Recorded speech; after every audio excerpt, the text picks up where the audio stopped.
Hello everyone, welcome to Enlighten Brains. Guys, आज की इस वीडियो में हम बहुत ही इम्पॉर्टेंट टॉपिक को डिस्कस करने वाले हैं। जैसे कि आपको पता है कि जून 2023 के एग्ज़ाम बस एक मंथ में आने ही वाले हैं। सो मैं आपको आज की इस वीडियो में एक स्ट्रैटेजी बताने वाली हूँ कि कैसे आप अपने सिलेबस को 1 मंथ में कवर कर सकते हैं एंड 70+ मार्क्स को स्कोर कर सकते हैं।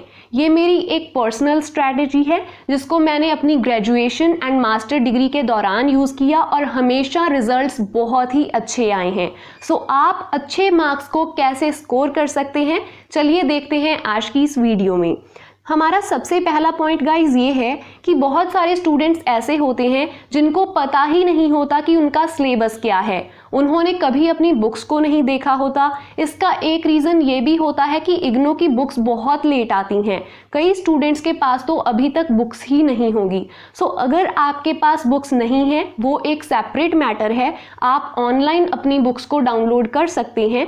बट अगर आपके पास बुक्स हैं तो आपने अपनी बुक्स को थॉरोली देखना है। आपने ये देखना है कि मेरी बुक्स में सिलेबस क्या क्या है। उसके बाद जब आप सिलेबस को चेकआउट करेंगे आपको पता चलेगा कि कुछ टॉपिक्स तो ऐसे हैं जो बहुत ही इजी हैं, जिनको आपने 10th या फिर 12th स्टैंडर्ड में किया हुआ है, और कुछ टॉपिक्स आपको ऐसे मिलेंगे जो आपके लिए न्यू होंगे या फिर टफ होंगे। सो बेसिकली आपने अपने सिलेबस को एनालाइज करना है और आपने ये पता करना है कि कौन सी चीज़ें हैं जो मुझे ऑलरेडी आती हैं और मेरा कम फोकस मांग रही हैं, और कौन सी चीज़ें ऐसी हैं जो मेरी ज़्यादा अटेंशन मांग रही हैं।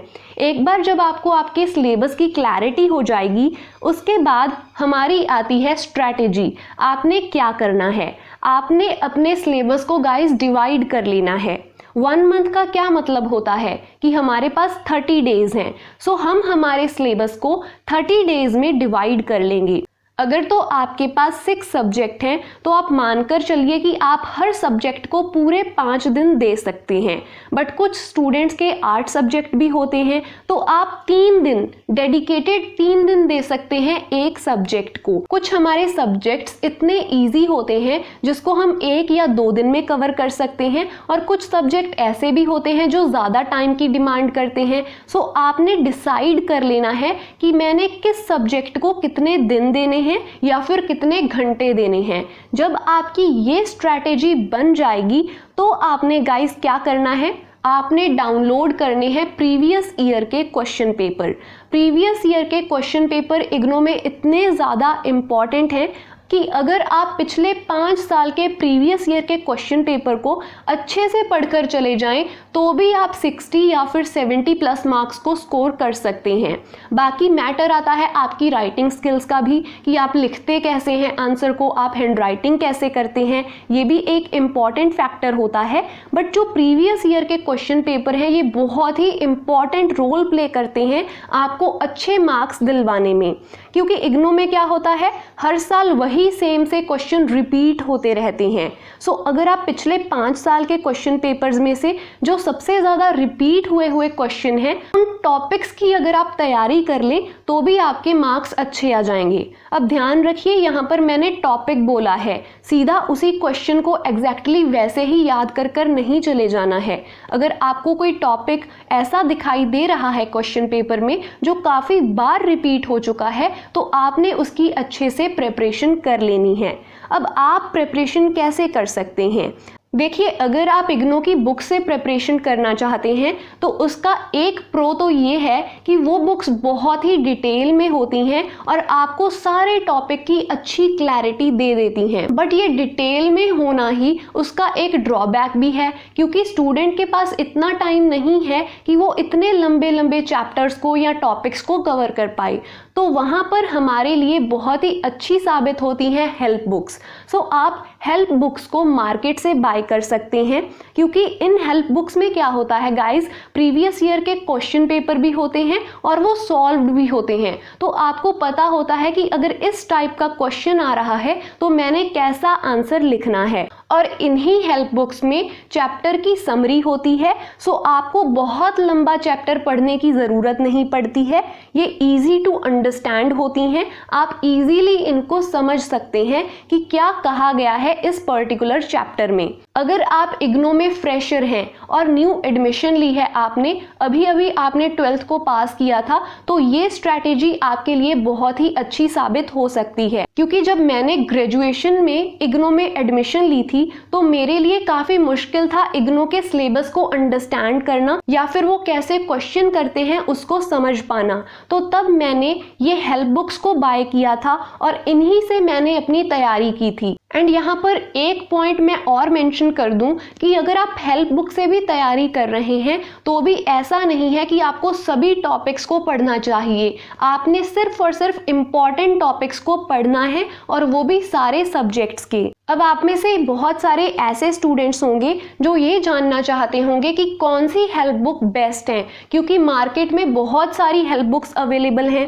तो यहाँ पर गाइज मैं आपको सजेस्ट करती हूँ कि आप नीरज पब्लिकेशन की बुक्स को बाय कर सकते हैं, क्योंकि मैंने भी इनकी ही बुक्स से पढ़ाई की थी अपनी ग्रेजुएशन के दौरान और ये पिछले 35-40 सालों से इग्नो की बुक्स को पब्लिश करते हुए आ रहे हैं। सो इनको बहुत अच्छा एक्सपीरियंस भी है और इनकी बुक्स भी बहुत अच्छी हैं और इनकी जो ऑफिशियल वेबसाइट है उसके ऊपर डिस्काउंट भी चल रहा है। अगर आप 500 से ज़्यादा की बुक्स को बाय करेंगे तो डायरेक्टली आपको 50% का ऑफ मिल जाएगा। एंड क्योंकि इन्होंने हमारी आज की वीडियो को स्पॉन्सर भी किया है तो अगर आप मेरा कूपन कोड EB2023 को पेमेंट पेज के ऊपर डालेंगे तो आपको एक्स्ट्रा डिस्काउंट भी मिलेगा। अभी तक गाइज आपने ये तो डिसाइड कर ही लिया होगा कि आपको इग्नो की बुक से पढ़ना है या फिर कोई हेल्प बुक को बाय करके उससे पढ़ाई करनी है। अब बात ये आती है कि कुछ टॉपिक्स इतने कॉम्प्लेक्स होते हैं वो इंसान को समझ ही नहीं आते, तो ऐसे टॉपिक्स को हम कैसे समझ सकते हैं। सो इसका एक बहुत ही सिंपल सा आंसर है गाइज, यूट्यूब के ऊपर हर चीज़ अवेलेबल है। तो आपने क्या करना है, जो भी टॉपिक आपको डिफ़िकल्ट लग रहा है उसको यूट्यूब के ऊपर सर्च कर देना है। ऐसे बहुत सारे चैनल हैं जो डेडिकेटेड होकर इग्नो की ही वीडियोस बनाते हैं एंड आपको ऐसे भी चैनल्स मिल जाएंगे जिन्होंने उस टॉपिक को कवर किया होगा जो आपको टफ लगता है। सो यूट्यूब के ऊपर आप हर एक टॉपिक को सर्च करने की कोशिश कीजिएगा जो आपके लिए मुश्किल है। अब हम बात करते हैं हमारे last and most important point की, ये है राइट द राइट थिंग। ये एक बहुत ही इंपॉर्टेंट पॉइंट है गाइज। बहुत सारे स्टूडेंट्स जो डायरेक्ट 12th पास करके इग्नो में एडमिशन लेते हैं उनको समझ नहीं आता कि उन्हें लिखना क्या चाहिए एग्जाम में। इसका एक रीज़न ये होता है कि 12th तक तो उनको टीचर ने जो भी पढ़ाया होता है वही वो अपनी आंसर शीट में लिखकर आ जाते हैं। तो उनके लिए मेरी एक ये एडवाइस है कि आपने क्या करना है, टॉपिक को अच्छे से अंडरस्टैंड करना है सबसे पहले एंड देन उसको अपनी भाषा में लिख देना है। क्योंकि इग्नो में ऐसा नहीं होता है कि जो भी लैंग्वेज बुक में है वही आपको आंसर शीट में लिखनी है। आप अपनी लैंग्वेज में अगर सही चीज़ को अच्छे से लिखेंगे तो आपको मार्क्स डेफिनेटली मिलेंगे। इसमें एक दो पॉइंट्स मैं और आपको ऐड करके बता देती हूँ। बहुत सारे स्टूडेंट्स जो न्यू होंगे उन्हें ये भी नहीं पता होगा कि इग्नो की आंसर शीट में कितने पेज होते हैं। सो गाइज, इग्नो की आंसर शीट में ऑलमोस्ट 26 पेज होते हैं एंड मैं क्या करती हूँ, हमेशा मैं 4 पेजेस से ज़्यादा का आंसर नहीं लिखती हूँ। अगर आपका भी कोई थ्योरी वाला एग्जाम है तो उसके लिए 4 या फिर 4.5 पेजेस का आंसर इनफ होता है, उससे ज़्यादा लिखने की कोई ज़रूरत नहीं है। बस आप जितना भी लिखें वो अच्छा लिखें, अच्छी हैंडराइटिंग में लिखें, वो आपके एग्जामिनर को समझ में आना चाहिए। That is more important. So guys, ये थी हमारी आज की वीडियो। आई होप जितनी भी टिप्स मैंने आपको बताई हैं वो आपके लिए काफ़ी हेल्पफुल साबित होंगी।